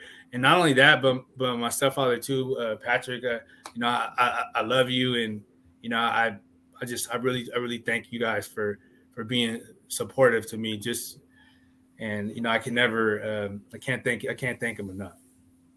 That's awesome. Okay, Dennis, I'm sorry. Now that you got all the hard stuff out the way, let's bring some fun into this thing. See how we got together, ladies and gentlemen. Let's do sports. So let's let's talk about these trades, because you hit me up about these trades, and you were kind of upset, and let's start to talk about them. Let's go one at a time. So let's go with Russell Westbrook leaving your Los Angeles Lakers. Y'all didn't know they are Laker fanatics, both of them. We are. Yeah. So you want to start sharing, or? No, I want you to start. Okay, so my thing is, and everybody's saying that Russ was a problem, but he wasn't the problem. Like, the problem was that AD kept getting hurt. Like, if AD was healthy for those 20 games, I guarantee you we wouldn't even be in that position. AD has not been healthy, and everybody knows it, but they're not making that the sole reason, but that's the sole reason. So AD, his health is going to take the Lakers where they're going to be. I thought Russ was great off the bench. Was he a little high priced? Yes, he was high priced, but it was an expiring contract. His contract was up. So like, you could have got somebody in the offseason and roll with it. I thought the chemistry was good, but now you trade Russ, you get all these new pieces, and now you got to make sure all that meshes. And by the way, look where we're on the standings. We're 25 and 31. Like, come on, man. Like you're going to have to mesh all that together and then start winning. And you only have like 20, 25, 30 games left. Like, come on. Like, that's just not reasonable. And then you're 2.5 games out of the play-in or whatever. Like, it's going to be a tough road. And if you look at the standings, Dennis, and I'll add this to the end, but like, everybody's like hovering around 500. Like, there's not a lot of separation in the West. So you're playing a tough team every night. So I still don't think they make the playoffs, to be quite honest. I'll be very surprised if they do. I think 4 through 8 in the West, I think it's tight, very tight. 4 through 8. I can't right now. I don't have it next to me, but 4 through 8. Last time I looked at it, it's very tight. It's like a good 4 games, and you could go from 4 to 8. Yeah. So it's very tight. And Utah's in that mix. So yeah. Well, I agree with you, Donovan. I feel the exact same way that you do. I feel like this blame Russ train from last season just carried over into this season. And I don't feel like he was the problem last season either. Now, when I make this statement, what I often is told is, well, who was responsible for all his missed shots and his turnovers then? I would say, no, he was responsible for that. But when you try to take a round screw and put it in a square hole, you're not going to get good results. Russell Westbrook has to be allowed to play his position, his natural position, and what he naturally knows how to do. When you stunt that because you want him to acquiesce to LeBron, this is what you get. Mm-hmm. What I don't understand is why people do not see that. It's happened everywhere LeBron goes. Someone has to acquiesce, their game falls off. Usually it's the third of the big three that falls off the most. I don't understand how people can't see that this is different. This is not Russell Westbrook being terrible. You're talking about a walking triple-double everywhere he's gone, even at Houston and at the Wizards. So what are you talking about here? So I don't understand. The whole thing is a mess. And I'm hoping that Russell lands somewhere where he can be Russell. Okay. I like him in Utah, minus the fans. I like him in Utah playing basketball, minus the fans, but and I think it's actually a good opportunity. That's how I feel. But the fact that the fans are so may not work out. But he's still there. He hasn't been bought out yet. So obviously, they wanted to work. That's how I see it. I mean, I guess Dwayne Wade must have talked him into it. I think that's half the reason why they got him, man. He could be. He could be. Possibly. That's how I feel. Now the next trade is Kevin Durant going to the Phoenix Suns. With that, I mean, I at that point, I mean, if I'm KD, like I can't really knock him wanting to go. I mean, I think the ownership there is horrible. I mean, like think about all the stuff, like Kyrie, like I like Kyrie as a player, but the last two instances with him with the whole COVID thing, and then this whole thing with him posting that video, like, and then the way they handled it was horrible. Like, I mean, if I'm Kyrie, like I don't want to play there, but at the same time, like I know how Kyrie is. Kevin Durant. We ain't get the Kyrie yet. Kevin Durant. Oh, okay, but I'm just kind of leading up to the Kevin Durant. But so Kyrie left, right? So now Kevin Durant, like, why am I going to stay around there? And I'm uncertain. The way that they manage things have not been up to par. So like, I want out. It's like I want out. Like it was never Kevin Durant the whole time. So I think Kevin Durant. It was good that they left, and I'm glad that the Nets got some good pieces back. I mean, they're still going to be maybe a playoff team, a play-in team, or a playoff team. They up high enough in the standings to make the playoffs. They got some good pieces. I like Bridges and Cam Johnson, and then they got Dinwiddie. Like they got some good pieces there. You know, I like Cam Thompson. Yeah, I like him a lot. But I can't knock Phoenix for trying to go all in for Chris Paul. You know, he probably won a chip, so you know, I mean, it is what it is. I still don't. I don't believe they're gonna get one. But. Well, here's how I feel about it. KD told them, "Look, you didn't trade me before when I demanded a trade, but if you trade Kyrie, you're gonna have to trade me too. I'm not playing for you without Kyrie." That's what he did. And that's why when the announcement came out that they were trading Kyrie, I immediately said, okay, within 24 hours, they're going to trade Kevin Durant too. You watch what I tell you. And that's one. Two, selecting Phoenix was brilliant on Kevin Durant's part. Because if you look at just basketball, I'm not talking about the front office, ownership, none of that other stuff. You just look at basketball. That's the perfect place for him to be on that team. And Kevin Durant is just such a freak on the court. He could easily be considered the best in the game right now. Easily, if people would get out their feelings. He really is. And a walking bucket. He's upped his defensive game. Stop saying that he doesn't play any defense. That's not true. He does play defense now. I'm not saying that he's a shutdown defender. He ain't Bruce Bowen or nobody, but he can defend, and he does defend. If they could just keep him healthy, which I don't believe he's as unhealthy as he's saying, because he's just sick of Brooklyn. And I think that's a good move. Him there with the pieces they have in place, he fits right in.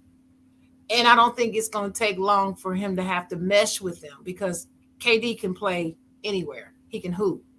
He's unselfish. He doesn't demand the ball. You just automatically want him to have the ball because you know he's a walking bucket. So the first thing, what's the coach name? Is his name Monty somebody? Monty Williams. Yeah. Monty Williams. So the first thing Monty is, when he knew he's coming, first thing he did was get busy with his staff on the scheme. Okay, this is how we're going to run this. Because the offense is going through KD, period. Now, they're going to have some conversations with Chris Paul, because you know he's a cancer and an arrogant dude and want all to shine. We'll just have to see if he wants to shine more than he wants a ring still or not. So I'm still not saying that they're going to win it all because Chris Paul is on the team. And you just can't win with him. I'm sorry. That's just how I feel.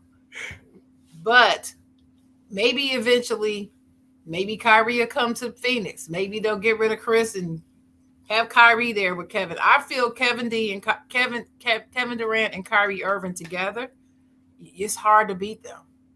When they play very well together. So I thought it was a great move. I just can't stand Phoenix, and I can't stand Chris Paul. Y'all know that's how I feel.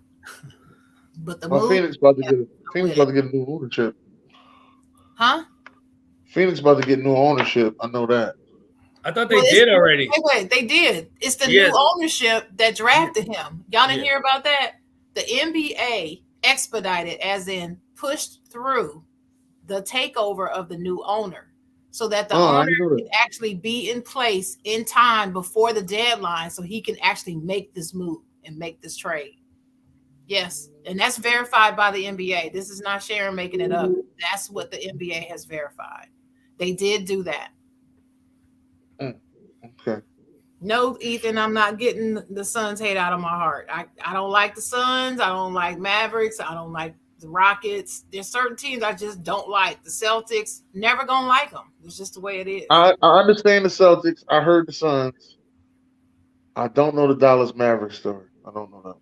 They're in Texas. I only like one team in Texas. One team. One. And that's the Cowboys. It's the only team in Texas I like. Everything else there's nothing in Texas I like. Nothing. Well, besides that hockey jersey you got. Other than that. Well, the Dallas Stars, it was about the jersey. It wasn't because it was Dallas, really. And that jersey was given to me. I didn't pick that out. Okay, so now let's talk about Kyrie. That y'all brought him up. Kyrie was traded to the Dallas Mavericks. Like I said, I don't blame him for wanting to leave, but I just wouldn't. I wouldn't want him on my team. It just hasn't ended well for him. I think Kyrie, he's a great player, but it's always been because of injury or something just doesn't go right for him in these situations. And he took a sabbatical one time, and I don't knock him for it, but it's just a risk you have to take with acquiring that much talent. And so I think it's good for Dallas for the short term. Kyrie, the first 6-7 months is always great with Kyrie when it first starts. And then it just something happens weird or something controversial, and I don't know how long it'll last. But I mean, I think short term it's good. It's great. I think him and AD got the same thing on. They cool. It was AD for about 3 weeks this year. Was looking like the best player in the league for about 3 weeks, and then he got injured, and that was it. Kyrie, he looked like he the best player in the league, and then next thing you know, for some reason, he ain't playing. Yeah. So that's how I feel on that. Well, I'm a Kyrie Irving fan. Been since he was at Duke. I felt like he got a raw deal in Cleveland. And that it messed him up by the time he got to Boston. Then he went to Brooklyn. Huh? You did say that before. Yeah, I've been very consistent. I love Kyrie Irving. I feel like he is the most talented point guard as far as handles in the league right now. I don't believe anybody's handles beat Kyrie Irving. He's the closest to AI and Isaiah Thomas with handles I've ever seen, in my opinion. And you know how much I can't stand Isaiah, but I still have him as the number 2 point guard of all time. So that being said, I feel like Kyrie has brought a lot of this hate on himself. It wasn't about him taking a sabbatical, Donovan. It's the reason why he took it that people have issue with. Sabbatical is cool if you need it. Right. But if you're taking a sabbatical because they did an insurrection at the Capitol, what does that have to do with you playing basketball? I agree with that. I don't know how it affected him. It affects people differently. Yes, I know all that. And I'm an emotional person, and things affect me too, differently than other people. But this is basketball. And he's getting paid quadruple Google millions of dollars to show up, put the fans in the seats, and they want to see him play. He has a job to do. He's not working at an insurance company like I'm doing customer service or whatever I do. He ain't me, and I ain't him. So you can't compare that. So he's brought a lot of this on himself. Leaving KD hanging. You convince KD to come, leave Golden State and come there and play with you. And then when this whole vaccine comes up, you want to make it about the vaccine. And it's not about the vaccine. It's not about my opinion on whether or not you should take it. It's your brother that you leaving hanging out here. So you got a decision to make. So I felt like that was a poor decision making. I didn't like what he did in the bubble when he was trying to convince people not to go to the bubble and not play and all that. I didn't like that. I thought that was the wrong way to be, and it was not showing good leadership. You can have your opinion, but you got to think about other people besides yourself. You got to think about the league and the game and the fans and everybody, not just yourself. So for that reason, those are the things that I have against Kyrie, but I am a huge Kyrie Irving fan. So I want to get that. I'm saying all that because I don't want people to think my opinion is biased in any way. It's not. But that being said, I'm glad he got out of Brooklyn because I felt the Brooklyn ownership and the way they handled Kyrie with that whole Jewish thing was wrong. And I do feel like they disrespected him. And I'm glad he asked for a trade. Now going to Dallas, this is basketball we talking. Going to Dallas is weird to me when you're looking at how the team is constructed.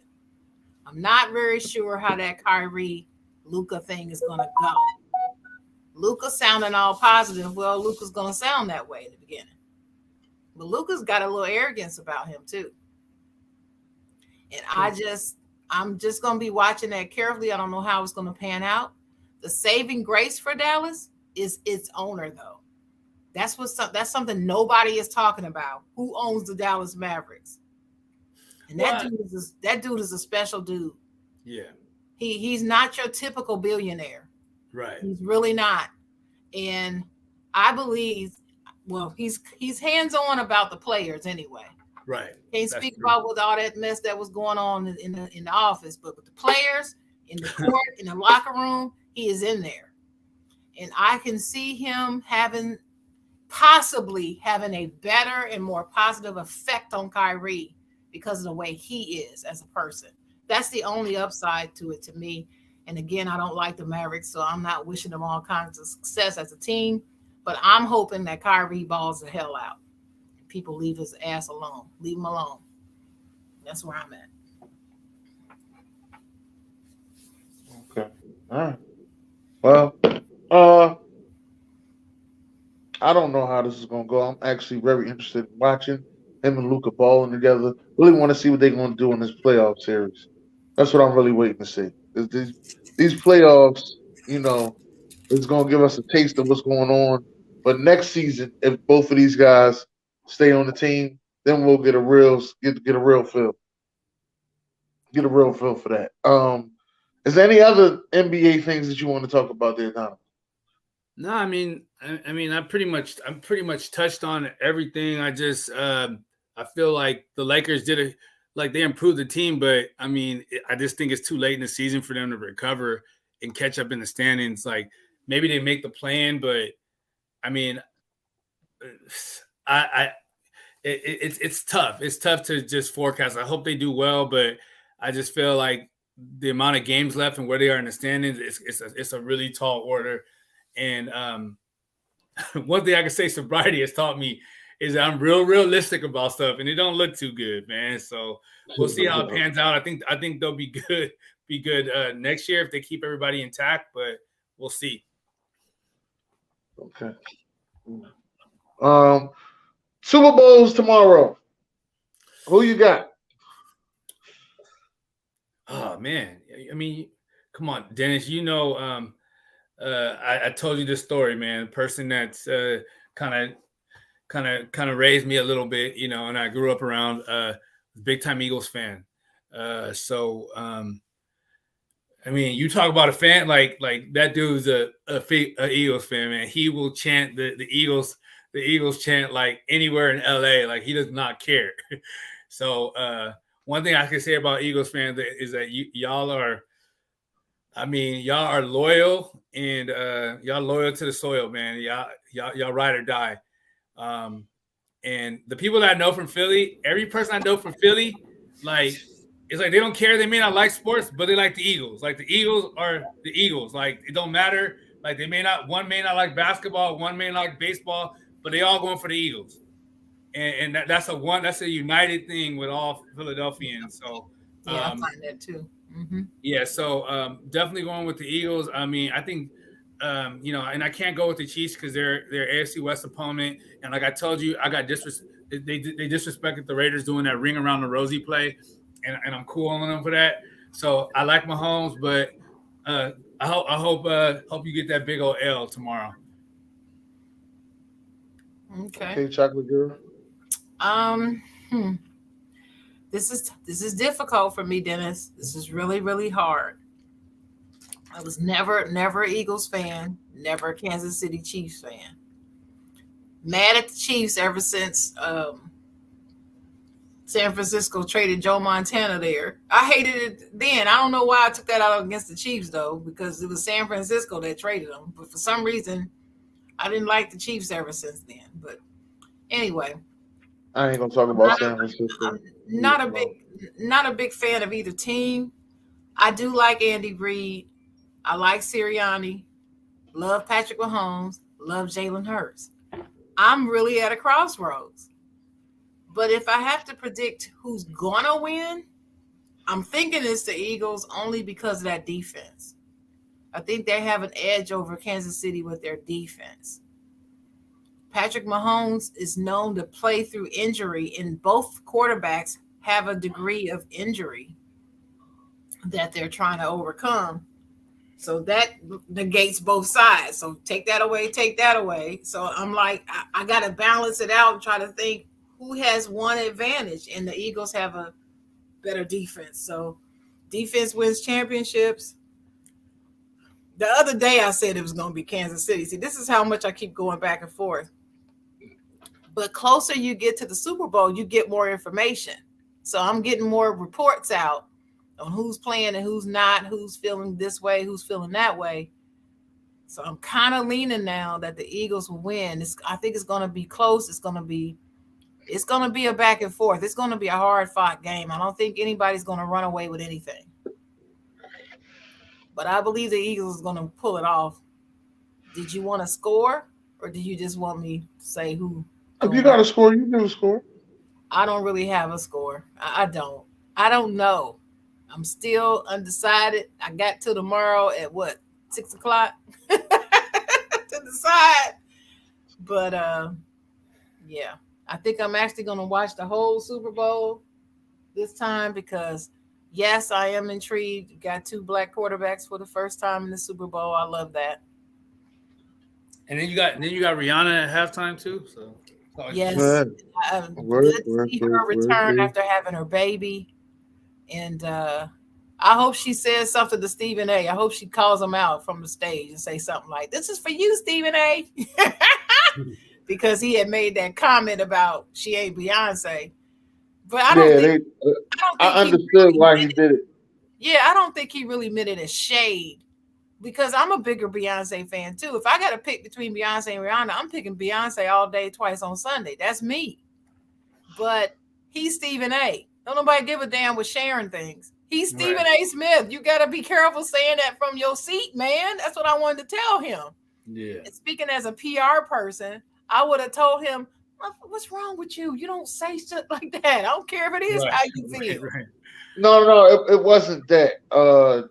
Sherry Shepherd, because he was on the Sherry Shepherd show. Shout out to Sherry. I love that Sherry Shepherd. Shout out to Sherry Shepherd if she's listening. But he said he was backstage with her, and she was like, "Oh, now that you're here, we got to have some type of debate show."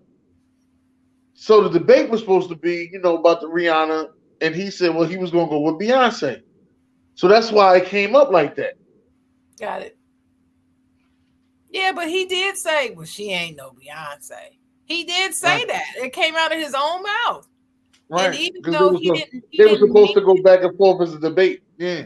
Well, even though he did not mean it in any shade, in this age of social media and clips, people gonna clip him just saying that with no explanation and say he threw shade at Rihanna. People are gonna say that. So you got to be mindful of that when you're speaking. That's all from a PR standpoint.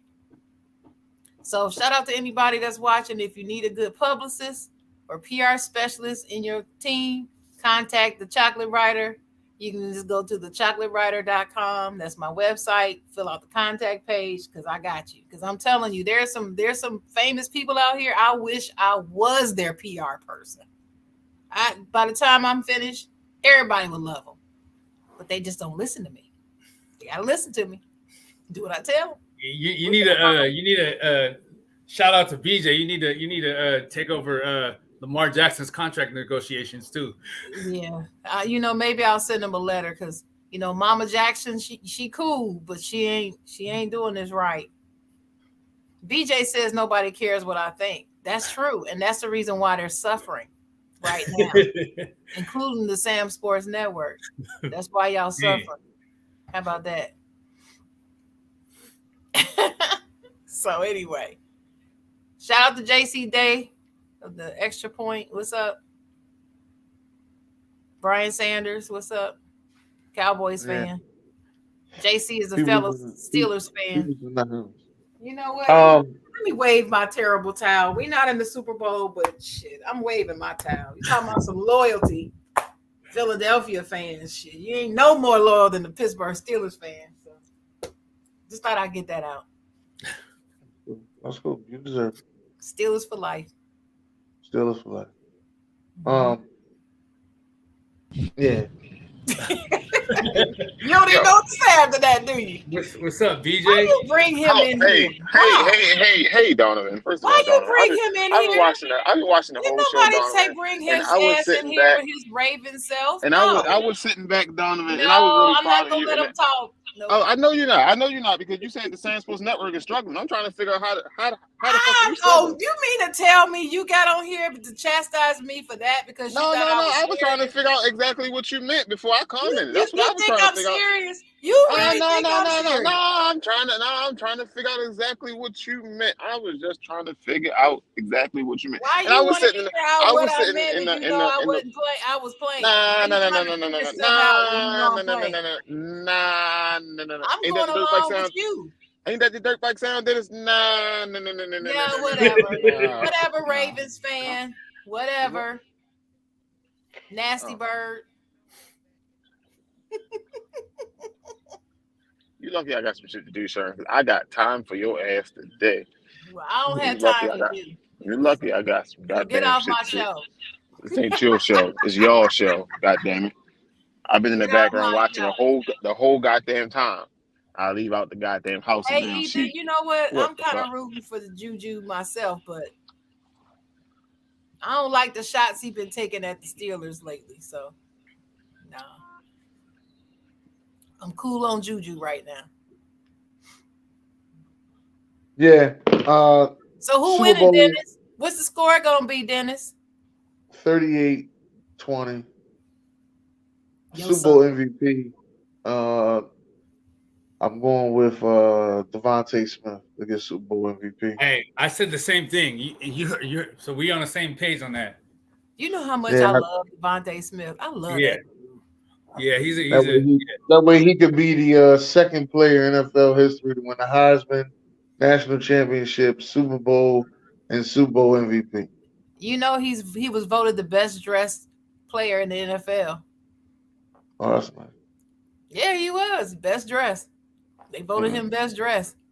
Donovan, do you know who the first player to do that was? What? When the Heisman? Marcus Allen? Good one. Ah. I didn't think you knew. God, I just saw this. Excuse me, I just saw this last night. Who is it? It's Marcus Allen. Oh, okay. Yeah. Marcus Allen. But listen, y'all got any final words? Who is the second person? The second one will be Devontae Smith. No, I thought it was the second. He would be the third. No, I was only one. Oh, okay. Well, Donovan, go ahead with your final thoughts first. Nah, I mean, honestly, I appreciate y'all having me on, and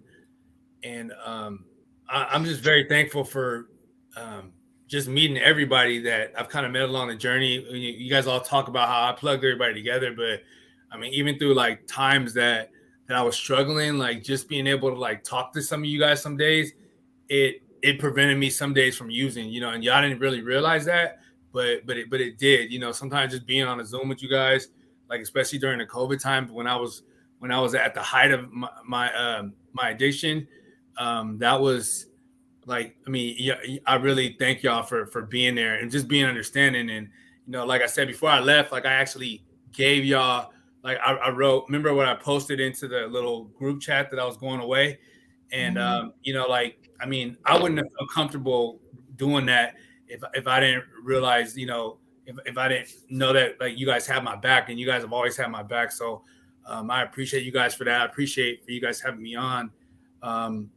If anybody you guys know, be quite honest, that is going through addiction or that are having like doubts about it or need help, just please send them my way. I mean, I'm, whatever I could do as far as resources or whatever, I'll do everything in my power to help somebody because I've been getting help and I've been reaching out to people, and I definitely want to just give back. But I thank you guys for having me on, and I appreciate everybody that I've done podcasts with, because y'all don't realize y'all were a big help when I was going through it, and I'm blessed to have you guys in my life.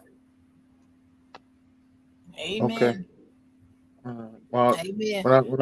when I say we had the plug on today, man, there's in more ways than one. I'm talking about he helped me out with T-shirts, you know what I mean, business cards, as you can see, you know what I mean. I still got some. This guy really helped me elevate my game in other levels. So I really appreciate and cherish, the brotherhood that I have with Donavan Samuels. So I'm glad that you're here. I'm glad that you're going through, great things now and ended that bad time in your life. And I wish you nothing but great times. And you know what I mean? Always appreciate your phone calls and text messages. May not always get back because I might be doing some crazy shit, but I appreciate all of them. Trust me. Yeah, you do not answer your phone. You're better off contacting Dennis on Messenger. Anybody out there want to contact Dennis on, go on Facebook Messenger. True. Man. That is very true. All right, so here's my final thoughts. My final thoughts is, number one, I'm very grateful to know you. I'm honored to know you. I love you like my brother, son. I call you both because you're young enough to be my son, but I love you like a brother. I'm very proud of you. I'm just so elated for you. And more importantly, your mom and your siblings. Because I know they look at you and they're just so relieved and so happy. Yeah. And and that's why I keep mentioning your mom, because I'm speaking as a mom and I know what that can mean. So thank you so much for your desire to be here to share your story and be transparent, and to share it on our show is a great honor. Thank you, Dennis, for getting with him and arranging this. Thanks to everyone in the comments who commented and watched the show today. And Donavan, I wish you, I wish you all the best of everything that there is to be, whatever that is. And I am going to say to those watching, if you or anyone has any issue with any type of addiction, drug, alcohol, there's a national drug and alcohol treatment hotline at 1-800-662-HELP, which is 1-800-662-4357. So that's 1-800-662-HELP. If you need someone to call it, Donavan has offered. You can always hit up.